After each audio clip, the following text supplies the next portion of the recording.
Alguns anos atrás, quando eu tinha 9 ou 10 anos, meus pais decidiram mandar meu irmão e eu para passar o fim de semana na casa dos meus avós. Eles moravam em uma casa antiga de 2 andares e 3 quartos. O quarto principal ficava no térreo, enquanto os outros 2 eram no andar de cima. Eu fiquei no antigo quarto da minha mãe, que ainda era repleto dos bonecos que ela colecionava na infância. Após a longa viagem de 3 horas até lá, fui dormir cedo, exausta. Adormeci assim que deitei, mas despertei algumas horas depois, completamente sem sono.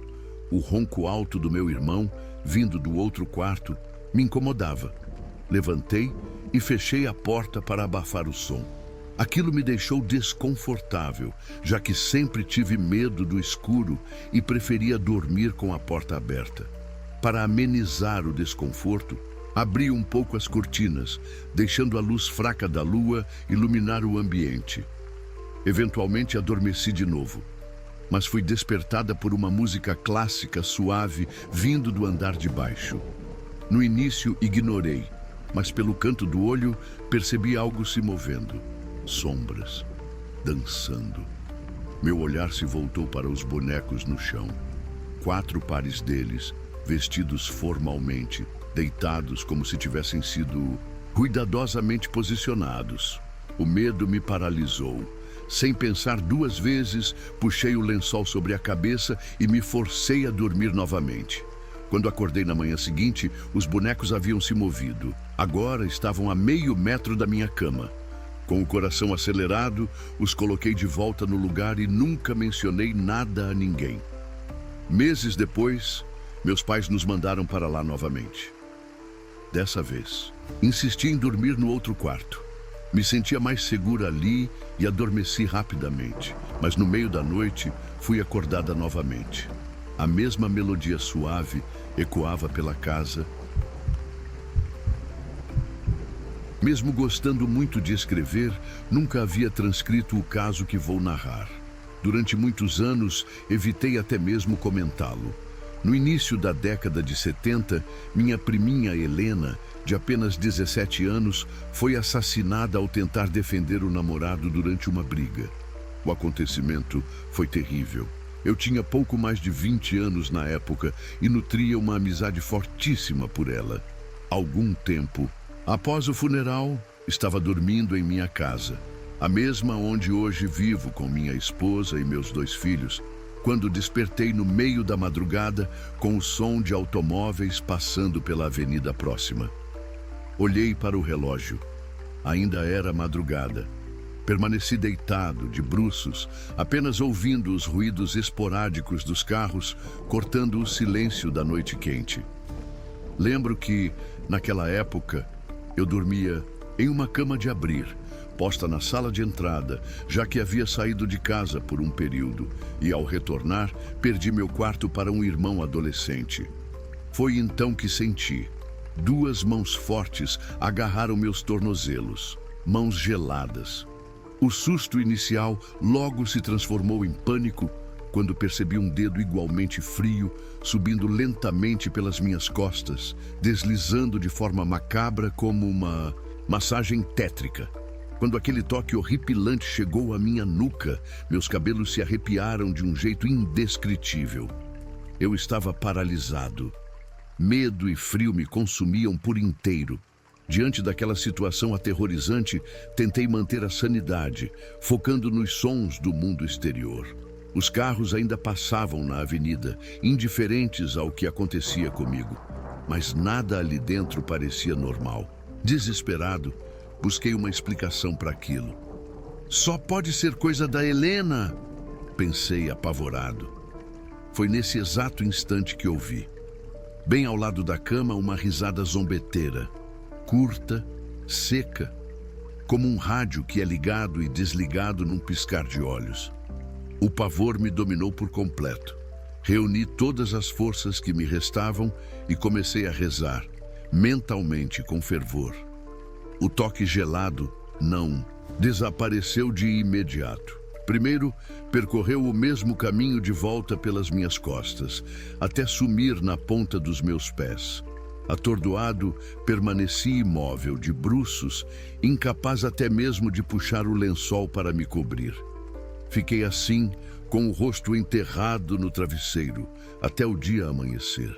Quando meu pai abriu a porta do quarto e saiu para a rua com meu irmão mais novo, um hábito matinal nos dias quentes de verão em Porto Alegre, passei a ouvi-los se movimentando pela casa, mas nem assim tive coragem de levantar. Somente na mesa do café da manhã reuni forças para contar o que havia acontecido. Achei que não acreditariam. Para minha surpresa, meus pais não só levaram meu relato a sério, como mandaram rezar uma missa para Helena. Mais tarde, ao relembrar tudo aquilo, uma memória me atingiu em cheio. As brincadeiras que fazíamos sobre a morte. Helena sempre ria e ameaçava. Quando eu morrer, vou puxar os teus pés.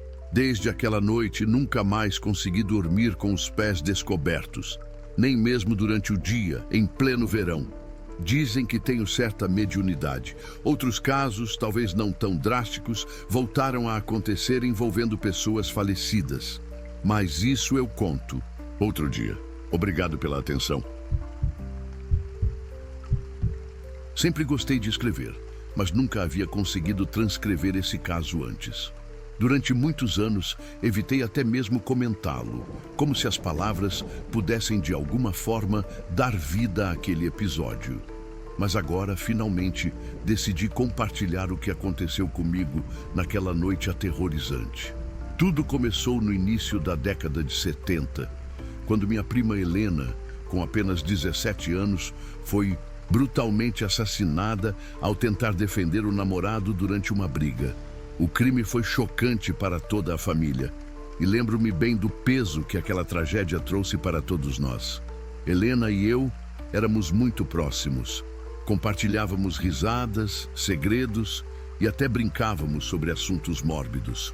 Muitas vezes, entre uma conversa e outra, ela sorria e dizia em tom de brincadeira: "Quando eu morrer, vou puxar seus pés." Na época eu sempre ria disso, sem jamais imaginar que suas palavras poderiam se tornar reais. Após o funeral, a vida seguiu seu curso, ou pelo menos deveria ter seguido. O tempo passou, mas aquela perda continuava a ecoar em mim. Uma sensação de ausência, como se algo permanecesse inacabado. Foi então que certa noite tudo mudou. Eu morava na mesma casa onde hoje vivo com minha esposa e meus filhos. Naquele tempo, porém, minha situação era diferente. Por ter passado um período fora de casa, acabei perdendo meu quarto para um dos meus irmãos adolescentes. Assim, fiquei com uma cama de abrir, improvisada na sala de entrada. Aquela era uma madrugada de verão, abafada, quase sufocante. O calor era tanto que dormia sem lençóis e com o corpo descoberto. O barulho esporádico dos carros na avenida próxima ecoava pela casa silenciosa. Um som distante que servia como único lembrete de que o mundo lá fora ainda estava desperto. Foi esse mesmo som que me despertou, sem motivo aparente. Ainda meio grogue de sono, olhei para o relógio. Era madrugada. Permaneci deitado, apenas ouvindo o ruído dos automóveis na rua, sentindo o leve suor cobrindo minha pele devido ao calor. Então aconteceu. Sem aviso, duas mãos fortes seguraram meus tornozelos, mãos gélidas, como se tivessem saído de dentro de um bloco de gelo. No primeiro instante, um choque percorreu todo o meu corpo, como se uma corrente elétrica tivesse sido disparada pelos meus nervos. Meu coração disparou, mas o medo foi tão paralisante que meu corpo se recusou a reagir. O pavor não parou por aí. Logo em seguida, um único dedo, fino, frio como a morte, começou a deslizar lentamente pelas minhas costas, percorrendo minha espinha em um toque que misturava delicadeza e terror. Foi um movimento sutil, quase carinhoso, mas carregado de algo terrivelmente errado. Cada vértebra parecia gelar ao contato, como se aquela coisa estivesse se certificando de que eu sentisse cada centímetro do seu toque. Quando finalmente alcançou minha nuca, um calafrio intenso percorreu todo o meu corpo e eu senti meus cabelos se eriçarem de uma forma que jamais imaginei ser possível. Foi então que percebi que não conseguia me mexer. Eu estava completamente imobilizado. Naquele momento, uma única pergunta se repetia desesperadamente em minha mente. O que está acontecendo comigo? O medo me dominava por inteiro. Eu tentava racionalizar, pensar em alguma explicação lógica para aquilo, mas nada fazia sentido. O toque era real, o frio era real. Foi então que um pensamento se formou em meio ao caos da minha mente. Só pode ser coisa da Helena. No instante em que pensei nisso, algo terrível aconteceu. Bem ao lado da cama, quase ao nível do meu ouvido, ouvi uma risada. Foi uma risada curta, seca, zombeteira, como um rádio que é ligado e desligado num piscar de olhos. Se eu já estava apavorado antes, naquele momento, o terror atingiu um nível que eu sequer imaginava ser possível. Cada fibra do meu ser gritava para que eu fizesse algo, qualquer coisa, mas eu continuava preso naquele estado de paralisia aterrorizante. Com o pouco de sanidade que ainda me restava, reuni forças e comecei a rezar. Não murmurei as palavras, pois minha boca sequer conseguia se mover. Rezei mentalmente, com toda a intensidade e desespero que podia reunir. E então, lentamente, o toque gelado começou a retroceder. Sentia-o se afastando, percorrendo minhas costas em sentido contrário, até deslizar de volta pelos meus tornozelos e desaparecer por completo. Eu estava livre, mas não me mexi. Permaneci imóvel, de bruços, com o rosto afundado no travesseiro, incapaz de sequer erguer os olhos para confirmar se realmente estava sozinho.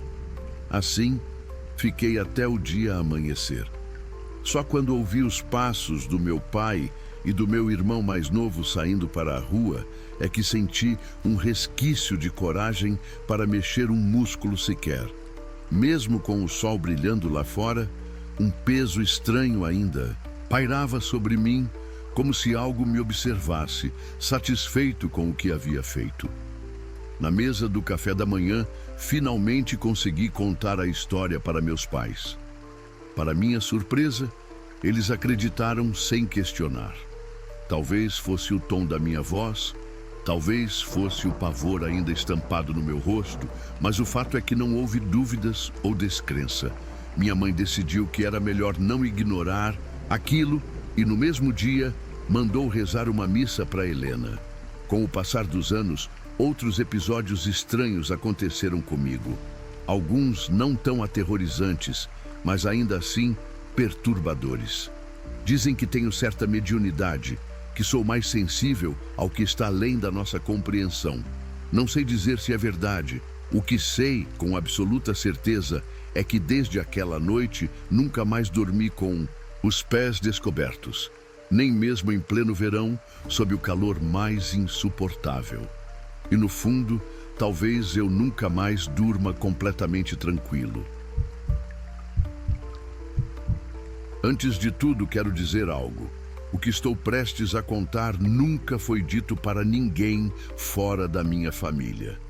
Durante anos, guardamos essas histórias apenas entre nós, como se falar sobre elas pudesse trazer de volta aquilo que vivemos. Esses acontecimentos marcaram para sempre nossas memórias, e por mais que tentemos encontrar explicações, a verdade é que ainda nos perguntamos o que realmente aconteceu. Agora, finalmente, decidi compartilhar. São duas histórias. Ambas ocorreram no final da minha adolescência, e ambas aconteceram durante as férias da família. Coincidência? Eu não sei. Numa das férias, meu pai decidiu que deveríamos ir para um retiro numa região tranquila do centro do país. Um amigo dele recomendou um resort em Goiás, garantindo que era um lugar pacífico, ideal para descansar longe do barulho da cidade. Chegando lá, nos hospedamos em uma pensão familiar pequena e aconchegante, situada à beira de um lago. Éramos os únicos hóspedes. Os donos da pensão eram um casal simpático que tinham um filho de apenas 1 ano. Logo percebemos que, apesar da beleza do lugar, havia algo estranho. Não havia outros turistas na região, nem mesmo moradores da cidade pareciam frequentar a área. No dia seguinte, por volta das 2 da tarde, depois do almoço, decidimos explorar os arredores. Meu pai, minha mãe, meu irmão mais novo e eu saímos para uma caminhada, seguindo a margem do lago. A babá do bebê, que era da região, decidiu nos acompanhar, trazendo a criança com ela. Caminhamos por cerca de 1 quilômetro até que, sob a sombra de uma grande árvore, avistamos uma mulher de vestido vermelho. De imediato, senti algo inquietante. A sombra da árvore projetava-se perfeitamente no chão, mas ela não tinha sombra. Tentei ignorar o desconforto e continuei andando com minha família. Quando nos aproximamos, a mulher sorriu de forma estranha e começou a chamar o bebê. Sua voz era suave, quase hipnótica. Acenamos educadamente, mas, no mesmo instante em que a babá viu a mulher, seu rosto se transformou. Seu corpo ficou rígido e, sem hesitar, segurou o bebê com toda a força e saiu correndo. Ficamos confusos. Acreditamos que algo tinha acontecido com a criança e corremos atrás dela para ajudar. Após alguns metros, olhei para trás, tentando entender o que havia causado tanto desespero. A mulher tinha sumido. Olhei ao redor. O local era completamente aberto. Não havia mato alto onde ela pudesse ter se escondido, nenhuma trilha, nenhuma construção. A única árvore da área era aquela sob a qual ela estava. Mas ela já não estava mais lá. Ela simplesmente desapareceu. Meu pai percebeu minha expressão assustada e virou-se para trás, procurando a mulher. Não encontrou nada. Voltamos para a pensão ainda abalados. Quando contamos o que havia acontecido para os donos do local e alguns moradores da cidade, ninguém duvidou. Na verdade, suas expressões mudaram para algo que eu só posso descrever como preocupação.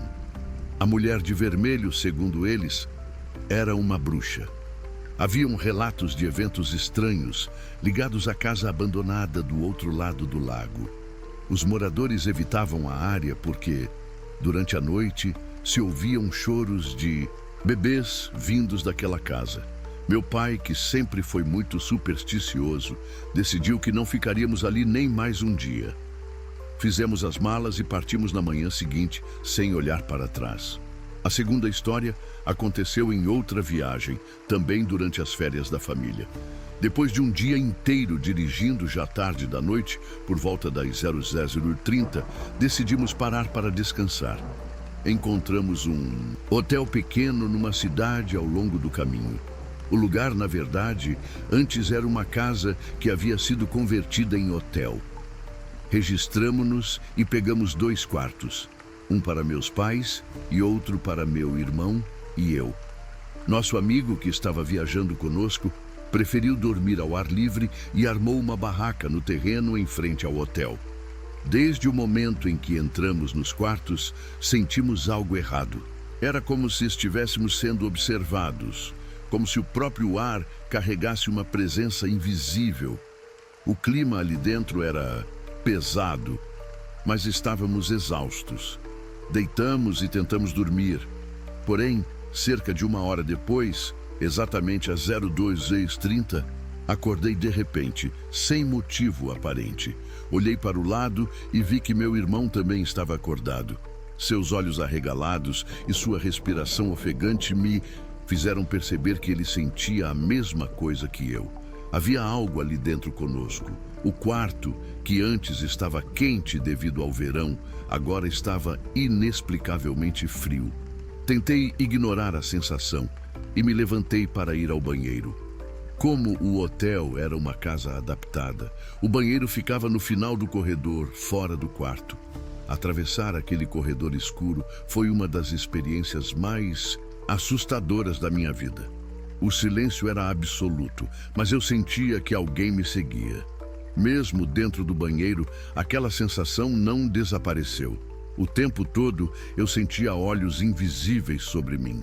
Quando voltei para o quarto, encontrei meu irmão sentado na cama, apavorado com a luz acesa. Ele olhou para mim e disse com a voz trêmula: "Tem alguém andando pelo quarto." Eu podia ver o medo em seus olhos. Sem pensar duas vezes, decidimos acordar nossos pais. Mas ao entrarmos no quarto deles, descobrimos que eles também estavam acordados. Estavam sentados na cama, pálidos, e minha mãe segurava um terço entre as mãos. Eles também sentiram uma presença. Sem saber o que fazer, nos reunimos no quarto deles e começamos a rezar. Assim que começamos a oração, algo mudou. O ar ficou mais leve, a temperatura voltou ao normal. Aos poucos, aquela sensação de que estávamos sendo observados desapareceu. Passamos o resto da noite acordados, rezando até o sol nascer. Quando descemos para o café da manhã, nosso amigo, que havia dormido do lado de fora, nos olhou de forma estranha e perguntou: "Por que vocês ficaram andando no quarto a noite toda?" Confusos, perguntamos o que ele queria dizer. Ele explicou que durante a madrugada viu 3 ou 4 sombras se movendo dentro do nosso quarto. Viu as cortinas abrindo e fechando sozinhas. Mas o mais assustador foi quando ele percebeu que, apesar do movimento dentro do quarto, as luzes estavam apagadas. O estranho é que não havia ninguém lá. Nós 4 estávamos no quarto dos meus pais a noite toda. Mesmo depois de tantos anos, ainda me pergunto o que realmente aconteceu durante essas férias. Coincidência ou não, foram 2 viagens, 2 experiências aterrorizantes. E até hoje, sempre que viajamos, tomamos muito mais cuidado com os lugares onde nos hospedamos. Afinal, nem todas as casas querem hóspedes. Isso foi uma das coisas mais estranhas e incríveis que já me aconteceram. Até hoje, não faço ideia do que vi naquela manhã. O mais curioso é que não senti medo, pelo menos não de imediato. Fiquei mais intrigado do que apavorado. E mesmo depois de tantos anos, essa lembrança ainda volta à minha mente de tempos em tempos, como se estivesse me desafiando a entender o que realmente aconteceu. Nunca contei essa história para ninguém. Sei que parece absurda demais para ser verdade, mas agora decidi desabafar e compartilhar o que vi naquela manhã. Era um dia comum. Como sempre, acordei cedo para trabalhar. Minha esposa e meus filhos ainda estavam dormindo. Levantei da cama e fui direto para a cozinha. Enquanto o pão esquentava, a água para o café fervia e o leite das crianças aquecia. No fogão, resolvi pegar o jornal. Meu cachorro, como de costume, veio atrás de mim quando abri a porta da frente. O céu ainda estava na penumbra da manhã. Nem totalmente claro, nem escuro. O silêncio era absoluto, quebrado apenas pelo leve farfalhar das folhas no quintal. Caminhei alguns passos e assim que abaixei para pegar o jornal, vi algo estranho no meio das plantas do quintal. Uma cabeça. Meu primeiro pensamento foi que era algum engano.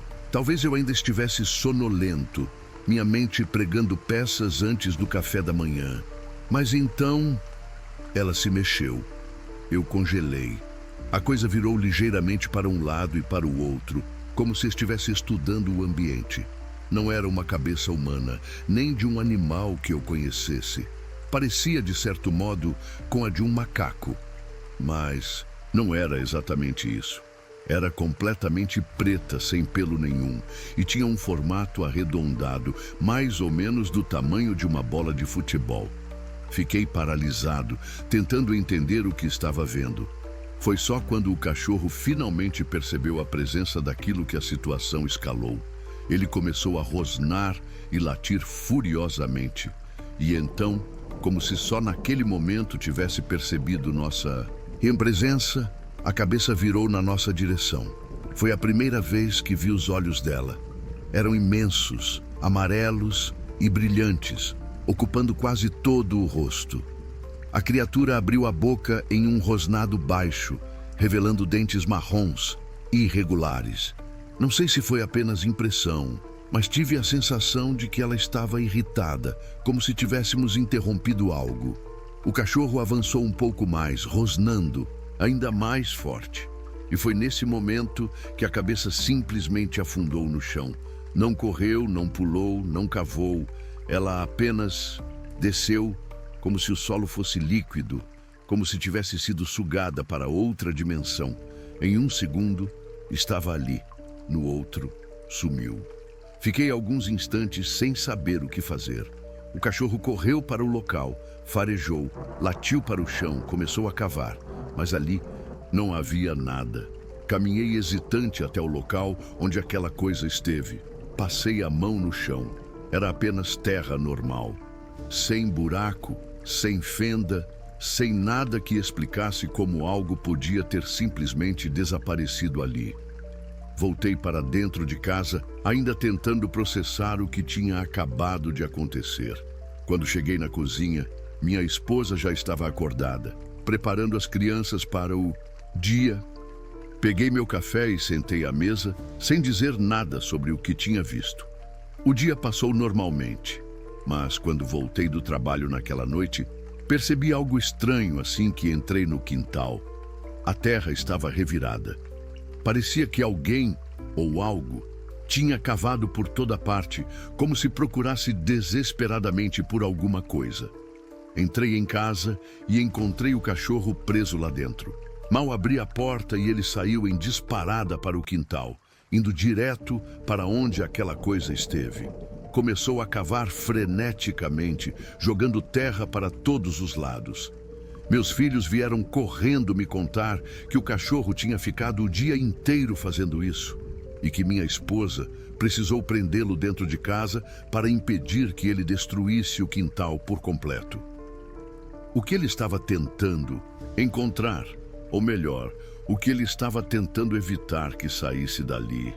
Por 3 dias inteiros, ele continuou cavando, farejando, revirando a terra, mas nunca encontrou nada.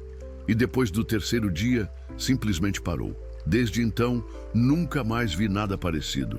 Mas até hoje me pergunto, o que era aquilo? Uma criatura desconhecida? Um ser de outra dimensão? Algo que nunca deveria estar. Ali, eu sei que não imaginei aquilo.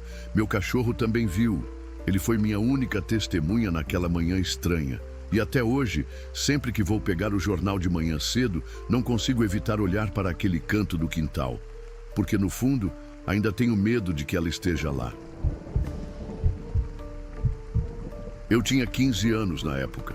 Hoje já passei dos 30, mas essa lembrança continua vívida na minha mente, como se tivesse acontecido ontem. Era uma manhã como qualquer outra.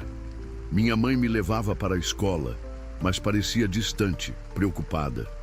Depois de alguns minutos de silêncio, perguntei: "Mãe, o que foi?" Ela hesitou um pouco antes de responder, como se não quisesse me assustar. "Foi só um sonho ruim", disse ela, ainda inquieta. Mas ao ver que eu continuava olhando para ela, esperando mais detalhes, ela suspirou e resolveu contar. No sonho, minha mãe era bem jovem e estava na cozinha comigo, preparando o café da manhã. Era uma manhã bonita, ensolarada. A porta da cozinha estava aberta, deixando a luz do sol entrar. De repente, a atmosfera mudou. Num piscar de olhos, o dia virou noite. A escuridão tomou conta da casa e um silêncio opressor preencheu o ar. Então, na soleira da porta, surgiu um Rottweiler. Ele parecia um cachorro normal à primeira vista, apenas faminto. Minha mãe pegou um pedaço de presunto para jogar para ele. Mas no momento em que se aproximou, o cachorro disparou para dentro da casa, correndo em uma velocidade anormal. Quando ele parou na sala, ela percebeu algo terrivelmente errado. A cabeça era de um Rottweiler, mas o corpo não era um corpo de cachorro. Ela descreveu aquilo como uma coisa longa e cilíndrica, parecendo um lápis gigante, com a cabeça na ponta. O ser se contorcia de forma grotesca, emitindo um som que parecia uma mistura de rosnado e sussurro. Minha mãe tentou se aproximar, mas a coisa não deixava ninguém chegar perto dela. O medo tomou conta dela. Instintivamente, pegou um cabo de vassoura e começou a bater naquela coisa, tentando expulsá-la de casa. Depois de várias tentativas, finalmente conseguiu forçá-la para fora. Assim que a criatura cruzou a porta, minha mãe acordou suando frio. Semanas depois, minha mãe já parecia ter esquecido do sonho. Meu pai precisou viajar para fazer uma pequena operação em um hospital de uma cidade vizinha. Como a intervenção era simples, minha mãe e eu voltamos para casa na mesma noite, por volta das 9h10 da noite. Assim que entramos na garagem, lá estava ele, um Rottweiler enorme, preto e bege, parado bem no meio do caminho. Eu nunca tinha visto aquele cachorro na vizinhança antes. Ele parecia bem cuidado, forte e não rosnava. Mas havia algo estranho nele, algo que eu não conseguia explicar. Minha mãe hesitou ao abrir a porta de casa. Eu fiquei falando com o cachorro, tentando distraí-lo. Ele não parecia agressivo. Mas assim que a porta se abriu, o Rottweiler disparou para dentro da casa. Ele empurrou minha mãe e eu para o lado, passando por nós como se já conhecesse o caminho. Um arrepio percorreu minha espinha. Minha mãe e eu nos entreolhamos, assustadas. Aquela cena era exatamente o que aconteceu no sonho dela. Por um momento, fiquei paralisada. Será que tinha alguém dentro da casa? Será que aquele cachorro estava protegendo alguém? O medo falou mais alto. Corremos para a casa do vizinho e ligamos para a polícia. Pouco tempo depois, alguns policiais chegaram e entraram na casa. Minha mãe e eu ficamos na entrada da garagem esperando. Depois de alguns minutos, um dos policiais voltou. "O cachorro ainda está lá dentro", disse ele. "Mas não encontramos sinal de mais ninguém." Eu senti um calafrio. Como assim ainda está lá dentro? Era como se aquele cachorro tivesse tomado posse da casa. A partir desse momento, a situação só ficou mais estranha. Uma noite de terror. Até 1h30 da manhã, já havia 3 policiais e um especialista do canil tentando tirar aquele cachorro de dentro de casa sem machucá-lo. Eles tentaram atraí-lo com comida. Ele não saía. Tentaram empurrá-lo para fora. Ele rosnava e voltava para o mesmo lugar. Era como se estivesse esperando algo. Finalmente, o especialista do canil usou um pedaço de carne com tranquilizante. O Rottweiler comeu e, depois de alguns minutos, finalmente ficou imóvel. 4 homens precisaram carregá-lo para fora. Quando entramos em casa, encontramos um verdadeiro caos. Móveis virados, abajures quebrados, o sofá destruído. Como se alguém ou algo tivesse lutado ali dentro. Mas não havia marcas de patas, nem rastros de invasão. Era como se o cachorro estivesse brigando com algo invisível. Finalmente, depois de horas de tensão, conseguimos dormir. Na manhã seguinte, minha mãe ligou para o canil para saber o que tinha acontecido com o cachorro. A resposta que recebeu fez minha espinha gelar. O cachorro desapareceu. Simplesmente sumiu. A jaula onde ele tinha sido colocado estava trancada. Não havia sinais de arrombamento. Não havia pegadas. Ele apenas não estava mais lá. Minha mãe e eu ficamos em silêncio ao telefone. Nenhuma de nós queria ser a primeira a dizer o óbvio. Aquele cachorro não era um cachorro comum. Era o mesmo do sonho da minha mãe. O que ele estava fazendo ali? Como ele desapareceu? Até hoje, minha mãe e eu nunca falamos sobre aquele sonho de novo. Mas de vez em quando vejo um Rottweiler na rua, me pego pensando, e se um dia ele voltar? Essa história é real. Os eventos que ocorreram aqui são algo que eu e o meu tio nunca vamos esquecer. Hoje tenho 27 anos, mas essa história aconteceu quando eu tinha 19. Meu tio também tinha 19 na época. Crescemos juntos no interior de Goiás, em uma região cercada por matas e rios. Não quero revelar o local exato por motivos pessoais. Desde pequenos, passávamos os dias explorando a floresta e pescando no rio. Com o tempo, acampar ali virou um costume. Naquela noite, tudo parecia normal, até que algo que nunca conseguimos explicar aconteceu. Nosso ponto habitual de pesca ficava perto da margem, mas decidimos mudar um pouco.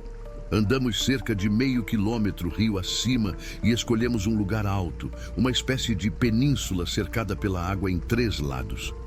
A vista era incrível durante o dia, mas à noite, aquele lugar se transformou. A noite começou como qualquer outra. Juntamos lenha suficiente para manter a fogueira acesa até o amanhecer. Conversamos por horas sob o céu estrelado, enquanto o som das águas e dos bichos da mata nos envolvia. Tudo parecia tranquilo, até que ouvimos o primeiro crack. O som ecoou pela floresta como um galho sendo pisado. Troquei um olhar rápido com o meu tio. Não demos muita importância, afinal podia ser um animal qualquer. Nos ajeitamos para dormir. Crack! Dessa vez, mais alto, mais perto. Sentamos rápido. Meu tio pegou a lanterna e varreu a mata ao redor com o facho de luz. Nada, mas o barulho continuava cada vez mais próximo. Passos. O som de folhas secas sendo esmagadas sob algo grande e pesado. O ruído se movia, circulando nosso acampamento como um predador estudando a presa. Mas não podíamos ver nada, apenas os arbustos se mexendo, as sombras dançando no limite da fogueira. Meu tio, nervoso, pegou a escopeta calibre 12 que levamos para nos proteger de animais selvagens. O som se intensificava. O que quer que fosse estava a menos de 20 metros de nós. Iluminei o local com a lanterna. Folhas se moviam, sozinhas. Algo invisível, mas real, estava ali. Meu tio disparou. Silêncio absoluto. O som parou de imediato. Nos entreolhamos, corações disparados. Minutos depois, o barulho recomeçou. Vinha de baixo, da margem do rio, subindo em nossa direção. Dessa vez, estava mais rápido. Cercando, fechando o cerco, meu tio esperou o máximo que conseguiu e atirou de novo. Silêncio. Apenas o crepitar da fogueira preenchia o espaço. Ficamos ali, sentados, esperando, olhos atentos a qualquer movimento. E então, meia hora depois, tudo recomeçou. E de novo, e de novo. Como um ciclo sem fim, o som desaparecia e voltava, sempre vindo da margem do rio. Como se estivesse nos testando, não conseguimos dormir naquela noite. Ficamos acordados, vigiando, segurando a escopeta, até que os primeiros raios de sol atravessaram a copa das árvores. E como um pesadelo dissipando ao amanhecer, o barulho cessou. Recolhemos tudo rapidamente e saímos dali. Nunca mais voltamos para aquele lugar. Até hoje, entre os poucos que ouviram essa história, aquele ponto do rio é chamado de o Ponto do Diabo. Já pensei em voltar para investigar, levar um grupo de pesquisadores. Mas uma coisa é certa, se eu for, não ficarei lá à noite. Antes de começar, preciso esclarecer que o relato que vou compartilhar aconteceu com o meu irmão mais novo, Nestor, por volta do ano de 2003. Ele, na verdade, não queria me contar nada sobre isso, mas a minha mãe acabou revelando a história para mim algum tempo atrás, durante uma conversa entre nós. Tudo começou numa manhã tranquila, quando Nestor estava dormindo até mais tarde. Ele acordou com um barulho estranho vindo da porta de entrada de casa batendo, como se alguém estivesse entrando. Naquele momento, ele pensou que fosse o nosso outro irmão, Alexandre, voltando mais cedo do trabalho. Achando que não havia nada demais, ele ignorou o som e voltou a dormir. Porém, logo depois, o Nestor ouviu o que parecia ser o Alex subindo as escadas, caminhando pelo corredor e entrando no quarto dele. Naquela época, eles dormiam em beliches, o Nestor na parte de cima e o Alex na parte de baixo. Mas o Nestor percebeu algo estranho. O Alex não havia dito uma palavra quando entrou no quarto, o que não era normal, já que eles sempre se cumprimentavam. Então ele resolveu falar: Alex, por que você está em casa tão cedo? Aconteceu alguma coisa no trabalho? Foi quando, para o terror do Nestor, uma voz grave e profunda vinda da parte de baixo do beliche respondeu: Cara errado, amigão. O Nestor, completamente apavorado, imediatamente saltou da cama, acreditando que algum estranho havia invadido a casa. Ele correu até o beliche para verificar quem estava lá embaixo, mas, para sua surpresa, a cama estava completamente vazia. Não havia ninguém. A sensação de que algo mais estava presente no quarto o fez sentir um calafrio. Tremendo de medo, ele pegou as chaves do carro, o celular e saiu correndo para fora de casa. Ele entrou no carro e foi até o trabalho da nossa mãe, ainda completamente aterrorizado. Quando chegou lá, ele contou para ela tudo o que havia acontecido. A mãe, percebendo o quanto ele estava apavorado, decidiu que só voltariam para casa mais tarde. Desde então, o Nestor nunca mais teve coragem de ficar sozinho em casa. O medo foi tão grande que ele evitou ficar em casa por semanas. E se isso já não fosse o suficiente, minha mãe me contou que 2 semanas antes, ela passou por algo igualmente perturbador. Ela estava dormindo quando, de repente, acordou com algo ou alguém a sacudindo. Assustada, ela gritou tão alto que acordou todos na casa. Ela tentou explicar o que havia acontecido para o namorado dela, que imediatamente procurou por toda a casa, tentando encontrar alguma explicação para o ocorrido. Mas, assim como o Nestor, ele não encontrou nada de estranho. A minha mãe, ainda com o coração acelerado, não conseguiu mais dormir naquela noite. Ela disse que sentiu uma presença estranha no quarto, como se algo ruim estivesse observando ela.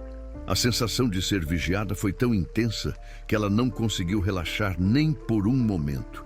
O que mais me assusta, no fundo, é a dúvida sobre o que realmente aconteceu naquela noite no quarto do Nestor. Quem ou o que entrou ali, deitando na cama dele, como se fosse o nosso irmão Alex? E por que isso aconteceu? São perguntas que nunca conseguimos responder. E até hoje me deixam com um arrepio na espinha sempre que penso sobre isso.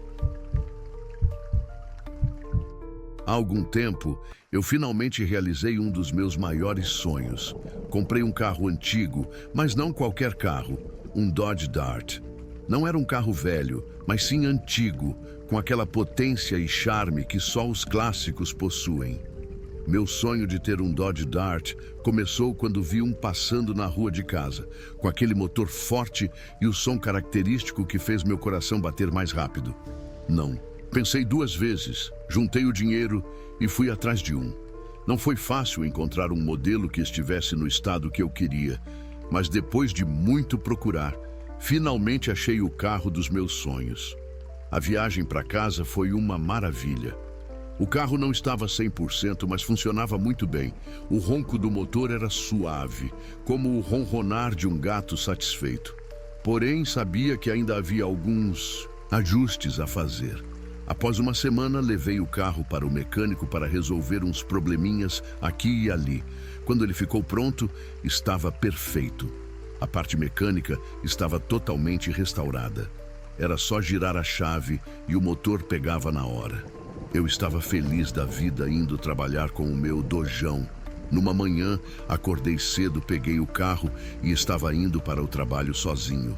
No meio do caminho, olhei para frente, mas decidi dar uma olhada rápida no espelho retrovisor. Foi então que levei um susto enorme. No banco de trás havia um homem. Eu pisei no freio imediatamente e o carro parou. A porta se abriu na hora e, sem pensar 2 vezes, pulei para fora. Olhei para o banco de trás, vazio. Nada, ninguém.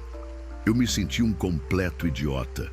Achei que talvez houvesse alguma mancha no retrovisor que me fez ver o que não existia. Quando entrei novamente no carro e olhei no retrovisor, ele estava impecável, sem uma única marca. Resolvi não dar muita atenção e voltei para o carro, tentando ligar o motor. Porém, para minha surpresa, o carro não ligou. O motor só fazia aquele som característico de carro antigo tentando pegar, o nheco, nheco, nheco. Mas não passava disso. Isso não fazia sentido, pois o carro nunca teve problemas para ligar. Após muitas tentativas frustradas, decidi chamar um guincho. Aquele foi um dia de frustração. O guincho chegou, levou o carro até minha casa e de lá fui pegar o meu outro carro, mais novinho, para seguir para o trabalho. Passei o dia inteiro pensando no que poderia ter acontecido com o Dodge. Eu estava, no mínimo, intrigado. Quando cheguei em casa, a primeira coisa que fiz foi ir até o carro. Entrei, coloquei a chave na ignição e girei. O motor pegou na hora, sem nenhum problema. Achei muito estranho, mas já que estava funcionando, por que me preocupar? Resolvi dar uma voltinha para testar. Uma hora depois, voltei para casa. O carro estava perfeito, funcionando 100%. No dia seguinte, decidi ir trabalhar com ele. Na manhã seguinte, estava feliz, tomando meu café, pegando as coisas e indo para o carro. Liguei o motor e tudo parecia normal. Comecei a manobrar o carro para tirar da garagem, tudo tranquilo. Quando estava já fora da garagem, fui brecar para fechar o portão. E para minha surpresa, o carro não brecou. Pisei no freio e ele simplesmente continuou andando. Pisei novamente e nada. Afundei o pé no freio e o carro não parou. Só quando ele bateu de leve no muro da casa da frente que ele finalmente parou. Eu fiquei furioso. Como o carro perdeu o freio da noite para o dia. Empurrei o carro de volta para a garagem, o que não foi nada fácil. Peguei o outro carro e fui trabalhar, com a cabeça cheia de perguntas. Logo liguei para o mecânico que tinha revisado os freios e pedi para ele vir até minha casa. Ele chegou, entrou no carro e me pediu para empurrar o monstro para testar os freios. Assim que ele pisou no pedal, o carro parou instantaneamente. Ele fez outro teste e a mesma coisa aconteceu. Então, ligou o carro, engatou a primeira marcha e foi em frente. Quando ele pisou no freio, o carro parou na hora. Eu fiquei sem palavras. O mecânico se foi e eu decidi deixar o carro na garagem até arrumar o amassado na frente. Mas antes de ir para a cama, resolvi dar uma última olhada no meu garotão. Olhei pela janela e vi algo que me fez gelar a espinha. Alguém estava parado do lado da janela do motorista, com o tronco para dentro do carro. Eu entrei em pânico, pensando que queriam roubar meu carro. Acendi as luzes da casa, desci correndo, mas quando cheguei lá, não havia nada. A janela estava fechada e não havia sinais de que alguém tivesse estado ali. Eu realmente devia estar precisando de uma boa noite de sono. No final de semana, levei o carro ao funileiro para consertar o amassado. Quando o carro ficou pronto, estava brilhando, perfeito. Estava mais uma vez pronto para as estradas. Durante quase um mês, o carro não deu mais problemas. Mas, como eu deveria saber, nem tudo dura para sempre. Uma noite resolvi sair para dar uma volta com o Dojão. Quando olhei para o carro, vi alguém sentado no banco de trás. Achei que fosse um ladrão. Fiquei olhando de longe, esperando ver o movimento da pessoa. Parecia alguém, mas então um ônibus passou na rua e no reflexo eu vi o ônibus através da figura sentada no banco de trás. Meu sangue gelou. Quando a rua voltou a ficar escura, a figura desapareceu. Cheguei mais perto do carro e nada. O banco estava vazio. Eu tentei me acalmar, pensando que talvez fosse só um reflexo. Entrei no carro, liguei o motor e segui viagem. Mas a sensação de que algo estava errado não me abandonou. No meio do caminho, o carro desligou completamente. Não o motor, mas a parte elétrica inteira. Nenhuma luz acendeu. Mas, para minha surpresa, o freio funcionou. Consegui parar o carro e tentei ligá-lo novamente. Nada. Nenhum sinal de vida. Abri o capô, mas tudo estava como deveria estar. Fiquei desesperado. Quando olhei no espelho lateral, vi uma figura, algo encostado no carro, quase sentado no porta-malas. Gritei pela janela, mas quando olhei novamente, não havia mais ninguém. Foi nesse momento que comecei a achar que o carro estava assombrado. Eu nunca tinha ouvido falar de um carro assombrado antes, mas agora eu não tinha dúvidas. Eu tinha que dar um basta. Decidi conversar com o que quer que fosse que estivesse no carro. Falei em voz alta: "Olha, eu não sei quem você é, mas esse carro é meu agora. Eu comprei ele. Se você está preocupado que eu possa estragar, pode ficar tranquilo. Vou cuidar dele, só me deixe em paz." Após aquela conversa, nunca mais tive problemas com o carro. Ele nunca mais deixou de ligar e até hoje nunca precisei levá-lo ao mecânico novamente. O Dojão ficou mais confiável que o meu outro carro. E embora eu não saiba o que realmente aconteceu, eu aprendi a lidar com ele. Há algum tempo, eu realizei o sonho de comprar um carro antigo. Não é um carro velho, é um carro antigo. Um Dodge Dart. Eu tinha esse sonho desde que vi um passando na rua de casa. O som do motor potente, aquele ronco que parecia um trovão. Decidi que um dia eu teria um. Juntei o dinheiro e fui em busca do meu. Não foi fácil encontrar um que estivesse no estado que eu queria, mas depois de algum tempo, finalmente achei o que queria e fiz a compra. A viagem de volta para casa foi uma maravilha. O carro não estava 100%, mas estava bem bom. Ele ronronava como um gatinho, mas ainda assim tinha algumas coisinhas para arrumar. Após uma semana, já estava no mecânico, ajustando isso, consertando aquilo, e a parte mecânica do carro foi toda restaurada. Ficou uma maravilha. Era só girar a chave, e o motor pegava na hora. E assim fui trabalhar todo orgulhoso com o meu Dojão. Certa manhã, acordei cedo para ir ao trabalho. Estava sozinho no carro, indo pela estrada, quando, no meio do caminho, resolvi dar uma espiada no espelho retrovisor. Quando olhei, quase levei um susto. Havia um homem no banco de trás. Pisei imediatamente no freio, sentindo um arrepio. O carro parou e, apavorado, abri a porta e pulei para fora. Olhei para o banco de trás e, para minha surpresa, estava vazio. Não havia ninguém lá. Fiquei completamente perdido, me sentindo um idiota. Deve ter sido algum reflexo no espelho, pensei. Mas quando entrei de volta no carro e olhei novamente no retrovisor, ele estava impecável, sem nenhuma mancha ou sujeira que pudesse ter me feito ver aquilo. Achei que fosse apenas o sono, mas ainda assim, quando tentei ligar o carro, ele não pegou. Girei a chave e o único som que veio foi aquele nheco-nheco de um carro antigo tentando ligar. Até então, o carro nunca havia me dado esse tipo de problema. Eu tentei de novo, mas nada. O motor simplesmente não pegava. Desesperado, chamei um guincho. O carro foi levado até minha casa, onde, frustrado, peguei meu outro carro, mais novo, e fui trabalhar. O dia todo, fiquei pensando sobre o que poderia ter acontecido. Quando voltei para casa, a primeira coisa que fiz foi tentar novamente com o Dodge. Coloquei a chave na ignição e, para minha surpresa, o motor pegou de primeira, sem problemas. Fui dar uma volta rápida com ele só para ter certeza de que estava tudo certo.